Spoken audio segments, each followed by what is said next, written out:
Oleh karena itu maka manusia yang paling tinggi kedudukannya adalah mereka yang tidak melihat kedudukannya. Nih saya kasih tahu. Begitu status sosial kita berubah, karena prestasi kita berubah, apa yang akan menempel di situ? Keangkuhan.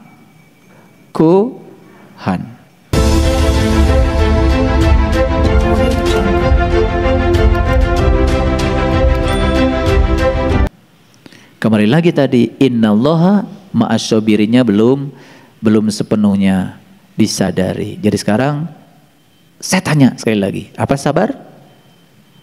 Beserta Allah. Apa sabar? Sadar akan kehadiran Allah. Apa sabar? Tidak ada satu peristiwa pun yang tidak ada kehadirannya. Jadi apapun yang terjadi, di situ ada kehadirannya. Jangan terjebak baik buruk, benar salah. Bebaskan dari situ, lihat secara netral, dan kita akan dapat pesan di balik semua itu. Keren nggak? Siap praktek? Karena setelah ini akan ada langsung ujiannya. Setelah ini nanti langsung, setelah ini. Begitu keluar kaki dari sini, ya. Makanya sekali lagi di masjid ini, di sana nggak ada batas suci. Nggak ada, di sini nggak ada batas suci, ya. Jadi begitu keluar kaki dari sini, dah kalian masuk kehidupan baru, masuk ke rumah, ingat kata-kata saya, akan langsung ada ujiannya. Jadi ingat, innallaha ma'asyabirin. Pernah dengar ayat itu? Sering banget, cuman beda persepsinya. Sekarang saya tahu sebetulnya orang sabar itu yang sadar akan kehadirannya. Wah, keren. Keren banget. Ya. Oleh karena itu maka manusia yang paling tinggi kedudukannya adalah mereka yang tidak melihat kedudukannya. Nih saya kasih tahu. Begitu status sosial kita berubah, karena prestasi kita berubah, apa yang akan menempel di situ? Keangkuhan.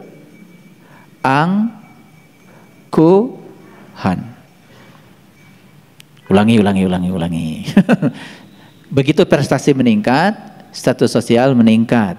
Hati-hati, ada yang nempel di situ. Namanya apa? Keangkuhan. Dari mana keangkuhan itu berasal? Tahu? Belum tahu alamatnya? Masa segitu sering angkuh? Keangkuhan itu berasal dari ego yang sedang dikasih nutrisi ego. Tahu ego itu apa?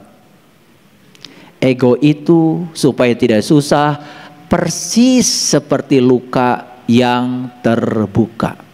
Ulangi. Apa ego? Persis seperti luka yang terbuka. Pernah nggak ada luka di tubuh? Pernah? Terbuka lukanya, masih basah. Kalau kesenggol, sakit.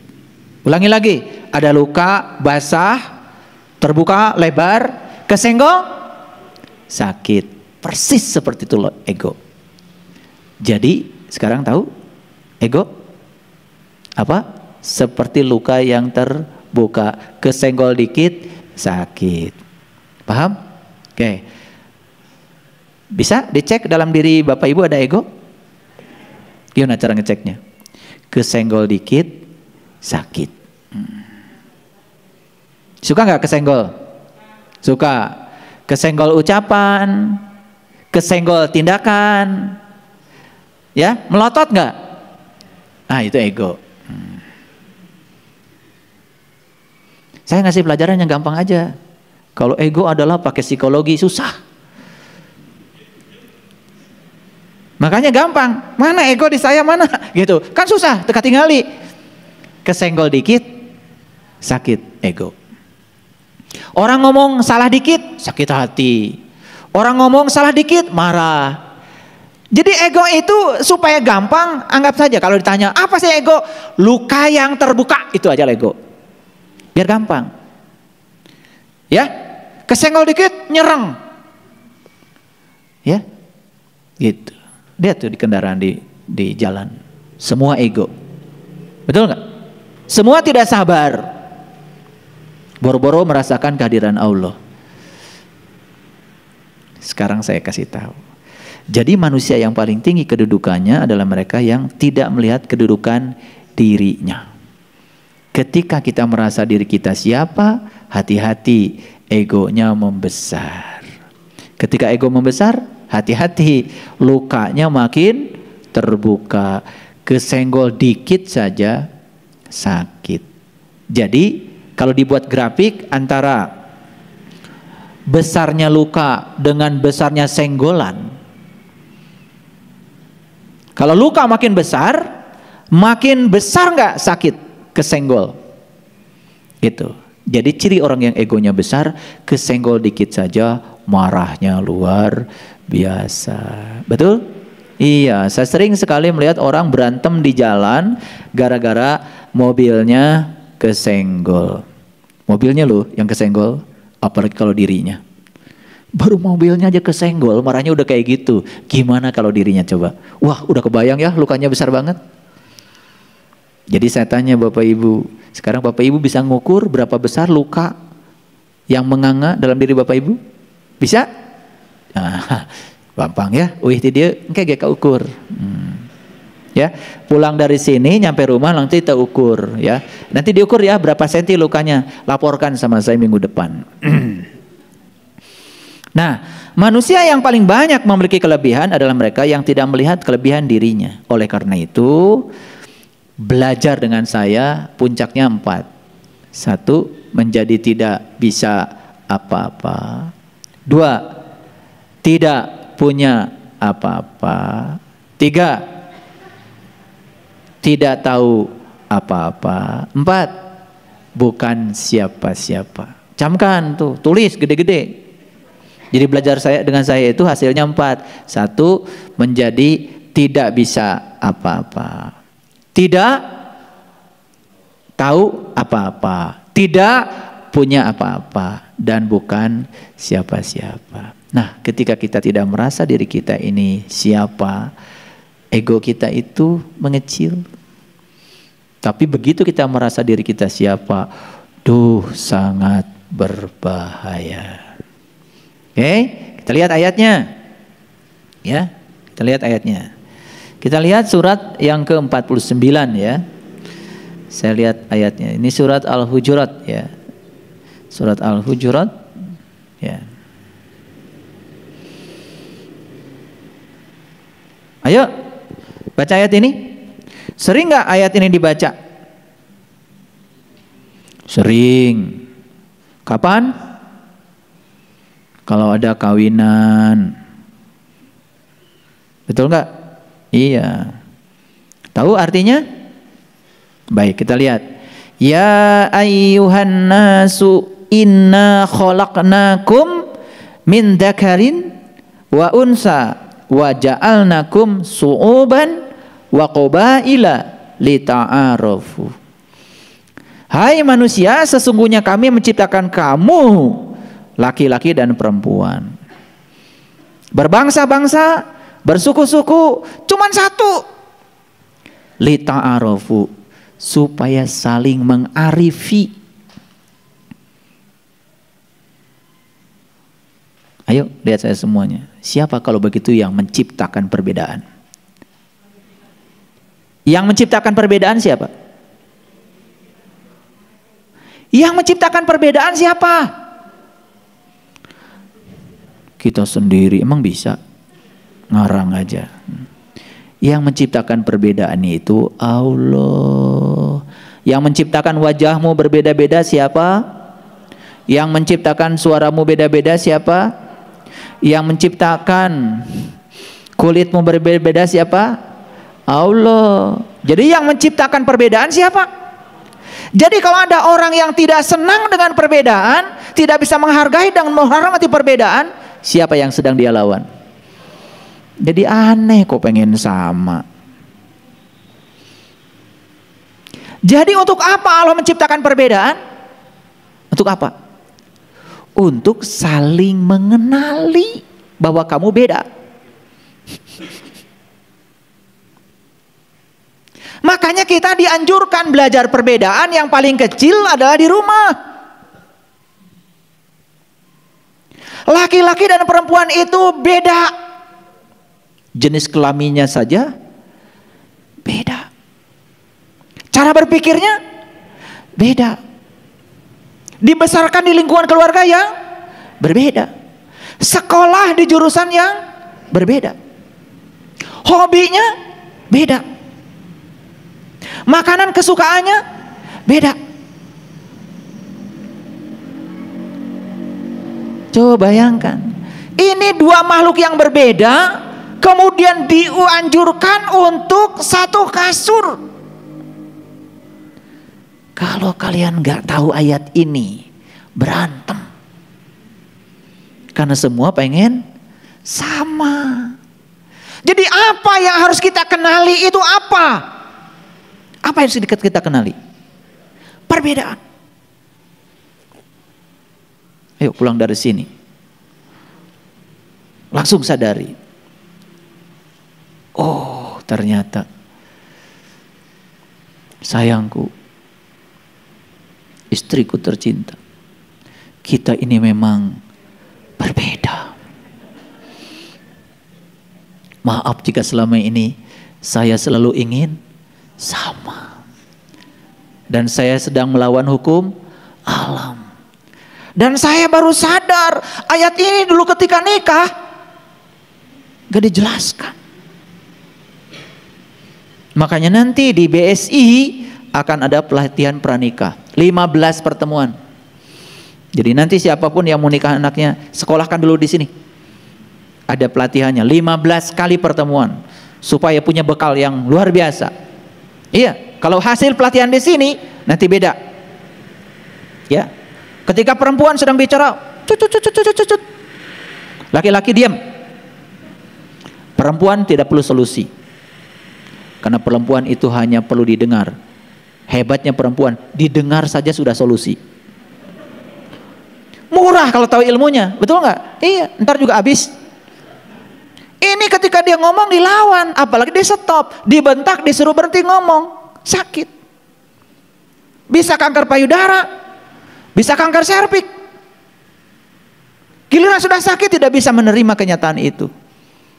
Ini masalah besar. Banyak yang tidak mengerti. Begitu baca ayat ini, oh ternyata kita ini memang berbeda.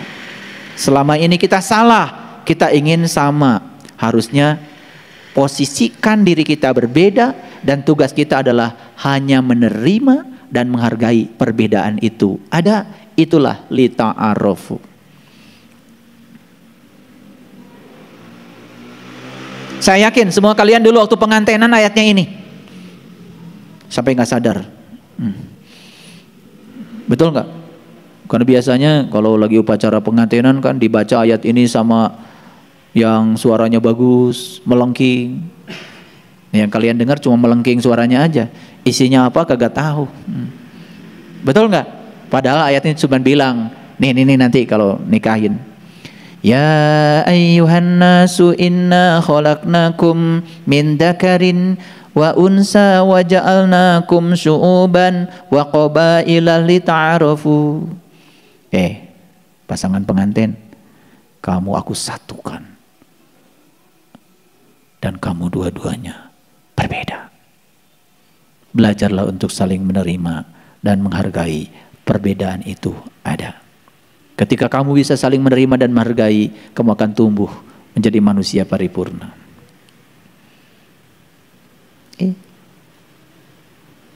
Istri saya temannya laki semua. Jadi kalau datang ke rumah, kebanyakan laki-laki. Ya memang beda. Masa saya harus, awas ya, kamu jangan gaul sama laki-laki. Harus perempuan semua temannya. Ya digituin ya, gak bisa. Emang sudah dari kecilnya juga kayak laki-laki. Lah iya. Manjat pohon. Ya berbeda. Makanya cinta itu bukan saling memberi rantai, tapi cinta itu sering memberi sayap. Gitu enggak? Bohong. Yang ada mah kalian beli rantai gede-gede, betul enggak? Iya. Iya. pakai dalil-dalil, ya, tanpa izin suami tidak boleh keluar rumah. Waduh, iya, dipuyum, udah pakai daster terus. Jadi geng daster.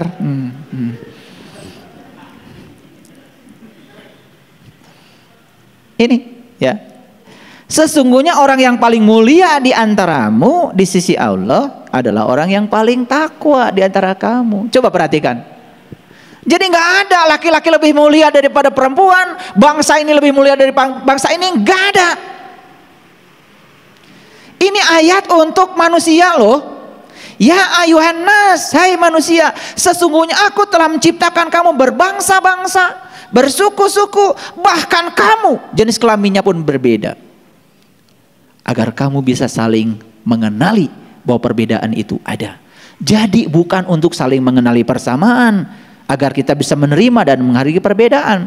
Lalu selanjutnya apa? Tapi Allah ngasih isyarat, sesungguhnya yang paling mulia di antara kamu adalah yang paling bertakwa. Inna akramakum indallahi atqakum. Tahu takwa itu apa? Tahu takwa itu apa? Kan sudah saya jelaskan di Quran. Takwa itu mengambil janji, diangkat gunungnya, ditunjukkan sesuatu di gunungnya, ingat yang ditunjukkan, la'allakum tattaqun. Ayo lakukan metode takwa itu. Wa id akhadna mitsaqakum wa rafa'na fawqakumut tur khudhu ma atainakum biquwwatin wazkuru ma fihi la'allakum tattaqun. Jalan itu. Setelah mengambil janji, angkat gunungmu, angkat kesadaranmu sampai ke puncaknya kesadaran. Puncaknya kesadaran selalu merasa berserta Allah. Itulah innallaha ma'as sabirin. Itu puncaknya kesadaran. Puncaknya kesadaran itu sabar.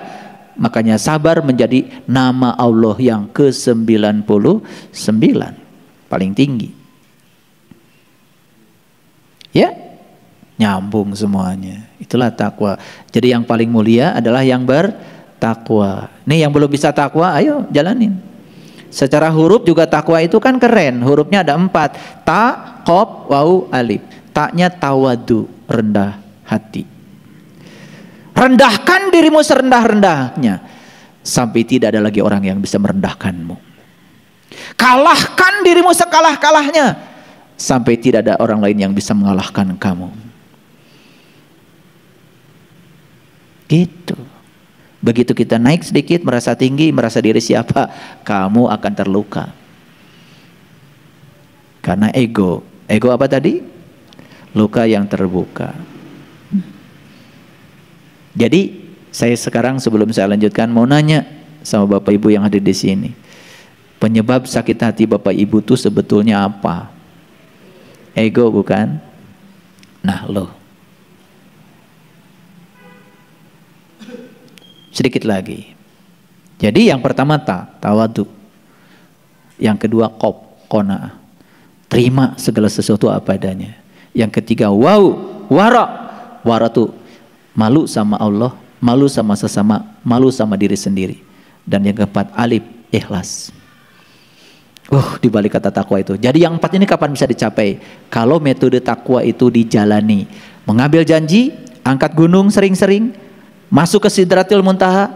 Allah akan menunjukkan sesuatu di gunungmu, di puncak kesadaranmu. Ingat yang Allah tunjukkan. Wazkuruhu ma fihi. Ingat apa yang aku pertunjukkan kepadamu. Ingat kata Allah yang aku pertunjukkan kepadamu. Jangan lalai dalam mengingatnya. Itu kata Allah. Ikuti saja apa yang saya ajarkan Bapak Ibu. Keren. Semua udah saya riset kok. Puncaknya